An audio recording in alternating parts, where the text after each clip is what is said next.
চলে আসলাম আজকের ভিডিও ভাপা পিঠা বানানো, সাথেই থাকেন। আসসালামু আলাইকুম।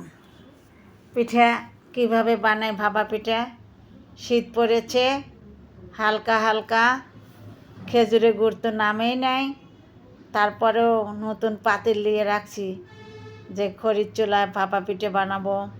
নাতি কাছে বসে থাকবে আর আমি ভেজে ভেজে দেবো, নাতি খাবে। আর একটু যাই, যেটুকুই খাক, নাতি কাছে বসে থাকলেই মনে করব অন্যরকম একটা অনুভূতি মনে। নাতির নানা তো পছন্দ করতো সব রকম পিঠেই, সে তো নাই, এবার তার ভাগ্যে আল্লাহ থই নাই, যার কারণে নাতি ছাড়া পিঠা বানানোটা আমার মনে সায় দেয় না। পাতিল নিয়ে রাখছি, কারণ নাতি হঠাৎ করে আসলো। ওরা আসে তো আমার কাছে থাকেই না, একদিন আসে আর একদিন চলে যায়। তো শর্ট করে নাতির সাথে করে চাল ভাঙা নিয়ে আসলাম, পাতিল তুলিয়ে রাখছি, নারকেল কোড়ায় রাখছি। ভাবলাম ফস করে একটু পিঠে বানাই, নাতি একটু খাইলে তাহলে আমিও একটু খাওয়ার সময় আর খারাপ লাগবে না। ও নানা নাই, আমার তো সেই জিনিস খাইতে মন চাবে না। তা নাতি যেটুকুই খাক আমার ভালো লাগলো, যাক আমার নাতি কাছে বসে থাকবে একটু খাইলেই। তো মাটির পাতিলে তো ভাপ কম, ছোট একটা পিঠে দিলাম, সেটা হয়েছে। এখন বড়টা দিলাম, যদি দেরি হয় তাহলে পাতিল পাল্টাইয়ে দেব।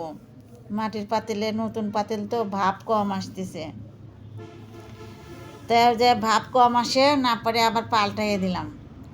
আর ছোট একটা দিছিলাম, হয়েছে। বড়টা তো হচ্ছে না, না পারে আবার বড় টিনের পাতিলে দিয়ে দিলাম পাল্টাইয়া।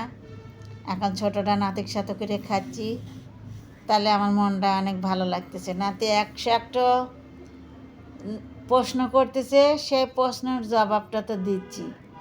নাতির কথাগুলো পুরো আপনাদের দিতে পারছি না, মানে ভিডিও যখন ধরছি তখন এখানে যে আমাদের এখানে যে আমরা থাকি, আমরা তো জায়গা কিনে বাসা করছি।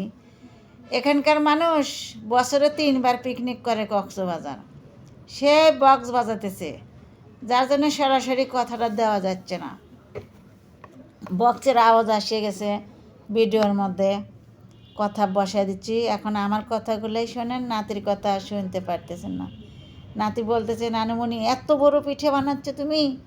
বললাম যে হ্যাঁ, আমার মা দাদিরা নানিরা বড় বড় পিঠে বানাইতো, আর এই চাউলের আটা দিয়ে হালুয়া বানাইতো, হালুয়া দিয়ে বড়া বড়া খাইতো। এখন তো আর এই ছোট ছোট পিঠে নারকেল আর কি গুড় ভিতরে দিয়ে বানায়, এক গালে দিলে আর এক গালের আর জায়গা নেই কে।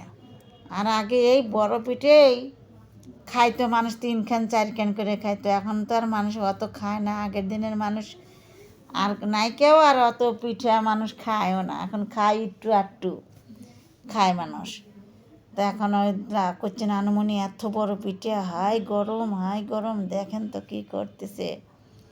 আমার মনটা অনেক ভালো লাগতেছে। সবাই নাতির জন্য দোয়া করবেন। আমার ছেলে